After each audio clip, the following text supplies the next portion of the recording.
सांप्रदायिक सौहार्द पर चोट करने वाली टिप्पणी से आहत टैक्सी चालकों ने सौंपा ज्ञापन, आरोपी पर कार्रवाई की मांग। आदाब, मुस्लिम ऑफ गुजरात ये यूट्यूब चैनल पर आप सभी का स्वागत है। अरवली, गुजरात। आज अरवली जिले के टैक्सी चालकों ने एक अहम कदम उठाते हुए जिला कलेक्टर और पुलिस अधीक्षक को एक लिखित आवेदन पत्र सौंपा है। ये कदम उस समय उठाया गया जब सोशल मीडिया पर एक व्यक्ति द्वारा की गई आपत्तिजनक टिप्पणी से सांप्रदायिक भावनाओं को ठेस पहुंची। ये टिप्पणी वडोदरा के एक शख्स द्वारा की गई थी, जिसे टैक्सी चालक संघ के सोशल मीडिया समूह में पोस्ट किया गया। बताया जा रहा है कि वडोदरा निवासी उस व्यक्ति ने हाल ही में मोडासा से पकड़े गए एक आतंकवादी संदिग्ध को लेकर एक समुदाय विशेष को निशाना बनाते हुए आपत्तिजनक टिप्पणी की थी। इस टिप्पणी में उन्होंने मुस्लिम शब्द के साथ आतंकी शब्द को जोड़ते हुए सामूहिक रूप से पूरी कौम को बदनाम करने की कोशिश की थी। टैक्सी चालकों का स्पष्ट विरोध। इस टिप्पणी के बाद अरवली जिले के टैक्सी चालकों में जबरदस्त रोष फैल गया। टैक्सी चालक एसोसिएशन के 50 से अधिक सदस्यों ने एकजुट होकर इस टिप्पणी की कड़े शब्दों में निंदा की और इसे सामाजिक एकता व सांप्रदायिक सौहार्द के लिए खतरा बताया। एसोसिएशन के प्रतिनिधियों ने जिला प्रशासन को दिए गए आवेदन पत्र में स्पष्ट शब्दों में कहा कि एक व्यक्ति की गैरजिम्मेदाराना और भड़काऊ टिप्पणी से पूरे समाज में गुस्सा है। ऐसे लोग देश की गंगा जमुनी तहजीब को नुकसान पहुंचा रहे हैं। एक व्यक्ति के अपराध के लिए पूरे समुदाय को आतंकी कहना न केवल अनुचित है, बल्कि यह भारत के संविधान और कानून के भी खिलाफ है।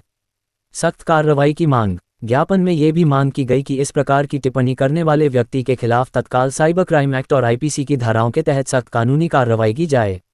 साथ ही ये भी सुनिश्चित किया जाए कि सोशल मीडिया पर इस प्रकार की नफरत फैलाने वाली भाषा को नियंत्रित किया जाए। टैक्सी चालकों ने पेश की एकता की मिसाल। टैक्सी चालकों ने यह भी कहा कि उनका संगठन हर धर्म, जाति और वर्ग के लोगों को साथ लेकर चलता है और ऐसे किसी भी प्रयास का विरोध करेगा जो समाज को बांटने की कोशिश करे। उन्होंने ये भी संदेश दिया कि हम सब भारतीय पहले हैं। आतंकवाद का कोई धर्म नहीं होता। किसी एक आरोपी की गिरफ्तारी को बहाना बनाकर पूरे समाज को आतंकवादी कहना न केवल अनुचित है, बल्कि देश की एकता के खिलाफ है। निष्कर्ष, अरवली के टैक्सी चालकों द्वारा दिखाया गया ये साहसिक और जिम्मेदाराना कदम पूरे समाज के लिए प्रेरणादायक है। उन्होंने ये साबित कर दिया कि आम नागरिक भी नफरत की राजनीति और समाज को बांटने वाले तत्वों के खिलाफ आवाज़ उठा सकते हैं, वह भी शांति और संविधान के दायरे में रहकर। अब देखना यह है कि प्रशासन इस संवेदनशील मुद्दे पर कितनी तत्परता और गंभीरता से कार्रवाई करता है। आदेश आपो जेनाथी अटकायती एमनो पगलां लेवामां આવે જેથી મોડાસા અને પૂરા ભારત દેશમાં ભાઈચારો કાયમ મળી રહે એવી આશા સાથે આપણે સાહેબ આવેદનપત્ર આપીએ છીએ અને એનું અમલવારી થાય સાહેબ એવી આશા રાખીએ કે જો સાહેબ આનો અટકાયત નહીં કરીએ આપણે તો ફરીથી કોઈ એક એવો વ્યક્તિ ઊભો થશે આમને સામને અને અમે કોઈ કાયદો હાથમાં લેવા નથી માગતા સાહેબ એ બાબતે સઘન તપાસ કરશો એવી આશા રાખીને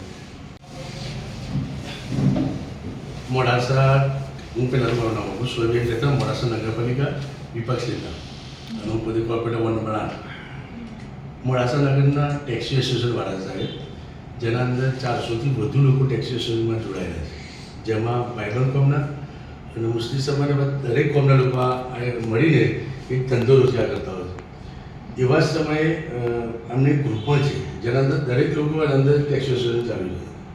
હાલમાં જ આજથી 4-5 દિવસ પહેલાં વડોદરાના અંદર હાર્દિક દલાલ કરી છે એ વ્યક્તિએ મોડાસાની જે ઘટના બની હોય કોઈના આપણે આતંકવાદી કેવી રીતે કહી શકાય? હજુ તો કોર્ટ પુરવાર કરશે, સાબિત કરશે, ચાલશે ત્યારે હાલમાં જેટલા બી ટેક્સી એસોસિએશનવાળા છે એમના ગ્રુપમાં એમ લખ્યું કે ભાઈ આતંકવાદી લોકો છે આ બધા, એમની ગાડીઓ ના ભરાવો અને એમને આપણે બધા હિન્દુ સમાજના લોકો એક બાજુ થઈ જાઓ। આવું કરવાથી જે ભારત દેશ તો આપણા વિવિધતા પર દેશ છે અને ભાઈચારાથી ચાલતો હોય છે। આજે ભાઈચારાને અસર પહોંચી છે અને ટેક્સી એસોસિએશન એમને ધંધામાં રોજગારમાં અસર પહોંચી છે એમને। તો આજે ટેક્સી એસોસિએશન સાથે અમે કાયદો કોઈ હાથમાં લેવા નહોતા માગતા, એના સામે અમે કોઈ જવાબ નથી આપ્યો અને એના સામે એમના પ્રમુખ સાથે જોડાયા અને એમના સાથે 200 લોકો પણ સાથે જોડાયા, 200-500 લોકો અને એમના પ્રમુખ પણ સાથે આવ્યા છે। પ્રમુખ સાથે અમે આગળની કોઈ વાત કરવા જોઈએ। છેલ્લા કેટલાય સમયથી સાહેબ અમે લોકો ધંધો કરીએ છીએ ટેક્સીનો। અમારો ધંધો છે આમ તો વન વેનો, પહેલાં અમે લોકો ઉબેરમાં પડતા એટલે શોર્ટમાં અમે લોકો 10 વર્ષથી છેલ્લા ધંધામાં છીએ। અમે લોકો દરેક રાજ્યના લોકો જોડે સાથે મળીને એક જ ગ્રુપમાં મતલબ કે એવા લોકો સાથે ધંધો કરે જે 20-25 હજાર લોકો એકબીજા સાથે સંકળાયેલા હોય। મારા હિસાબે આ હાલની પોઝિશનમાં કોઈ એવો ધંધો હોય કે જે જાતિવાદથી પડે હોય તો આ ધંધો એવો બચ્યો છે અત્યારે ઇન્ડિયામાં કે જાતિવાદથી પડે છે, જેમાં કોઈ નાતજાતનો ભેદભાવ। બોલો। મારું નામ જુબેર સુતાર, પ્રમુખ જિલ્લા અરવલ્લી જિલ્લા ટેક્સી એસોસિએશન મોડાસા। અમે લોકો ટેક્સી એસોસિએશનના અંદર ઊભા થયેલા મુદ્દા માટે અરવલ્લી જિલ્લા કલેક્ટર સાહેબને એસપી સાહેબને આવેદનપત્ર આપવા માટે આવ્યા હતા. અમારો મકસદ એ છે, અમે લોકો છેલ્લા 10 વર્ષથી ટેક્સીના ધંધા જોડે સંકળાયેલા છે. અમે લોકડાઉન પહેલાં ઉબરનો ધંધો કરતા, એના પછી નવા જે વનવેના ધંધાનો ઉદ્ભવ થયો. અમારી ધંધાની અંદર અલગ અલગ ધર્મના 20 થી 25 હજાર માણસો અમારી જોડે જોડાયેલા છે. અમે ગૂગલ, વોટ્સઅપ અને ટેલિગ્રામ મારફતે ધંધો કરીએ છીએ ને ભારત દેશનો એકમાત્ર ધંધો એવો છે જે કોમી એકતાની મિસાલ છે. લાસ્ટ જ્યારે 4 મહિના પહેલાં જે કાશ્મીરનો જે બનાવ બન્યો હતો ને, તો કાશ્મીરના બનાવમાં આવો એક માણસ ઊભો થયો હતો. એને 2 ધર્મના નામે ધંધાના ભાગ પાડવાની કોશિશ કરી હતી. જે તે સમયે માણસને માફ કરી દેવામાં આવ્યો હતો. ફરીથી જ્યારે 4-5 દિવસ પહેલાં મોડાસામાં જે ATSનો બનાવ બન્યો, તો ફરીથી એને જે આ સ્ટેટમેન્ટો આપે એની અમે સીડી પણ કલેક્ટર સાહેબને અને એસપી સાહેબને પહોંચાડી છે એના રેકોર્ડિંગની. તો અમે લોકો એમની આશાથી આવ્યા છે કે આ અમારે રોકવામાં આવે, કેમ કે આ ડ્રાઇવિંગનો ધંધો એવો છે કે અમારે અલગ અલગ જગા પર જવું પડે છે. ડ્રાઇવિંગનું જીવન કેવું છે ડ્રાઈવરનું, એ તો બધા જાણે જ છે.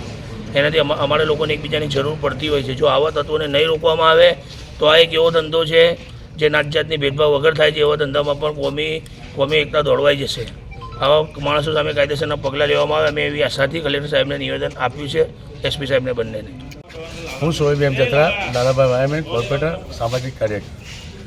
આજે મોડાસા નગરના સમગ્ર ટેક્સી એસોસિએશનવાળા એક સાથે જે ઘટના, એટલે કે 400 વ્યક્તિઓને ગ્રુપ ચાલે છે ટેક્સી એસોસિએશનમાં, જે લોકો મુંબઈ, સુરત, બધી જ જગ્યાએ લોકો જતા હોય છે અને એક પરિવારના રૂપે કામ કરે છે.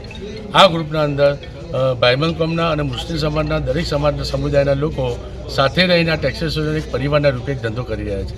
જેમાં એક બરોડાના હાર્દિક દલાલ કરીને જે વારંવાર વાણી વિલાસ કરે છે.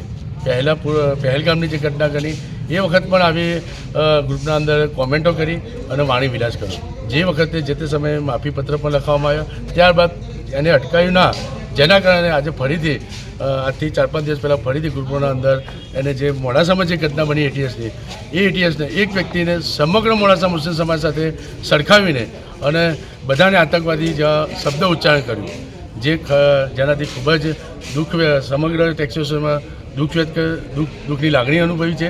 સાથે સાથે આજે અમે જોડાયા છે અને આજે માનનીય કલેક્ટર સાહેબશ્રી અને એસપી સાહેબને આવેદનપત્ર આપી આવા લોકો સામે કડકમાં કડક પગલાં લેવામાં આવે, જેનાથી ફરીથી આવો કોઈ વ્યક્તિ ઊભો ના થાય. જો આજે એને રોકવામાં નહીં આવે તો ફરીથી અન્ય કોઈ વ્યક્તિ ઊભો થશે અને આજે જો એને અટકાયત કરવામાં આવશે તો ગામના અંદર ભાઈચારો બની રહેશે અને ટેક્સી એસોસિએશન કાયમ માટે એક પરિવાર બની રહેશે. આજે લાખો રૂપિયાનું નુકસાન કરી ટેક્સી એસોસિએશન આજે મોડાસા કલેક્ટર સાહેબને વહારે ન્યાય માગવા માટે આવી રહ્યા છે. તો અમને ન્યાય મળે અને એમના કડક પગલાં લેવા એવી આશા સાથે અમે रजवा के जय हिंद जय भारत। अगर आपको दिलचस्प और जानकारीपूर्ण वीडियो पसंद हैं तो हमारे YouTube channel Muslim of Gujarat को अभी सब्सक्राइब करें।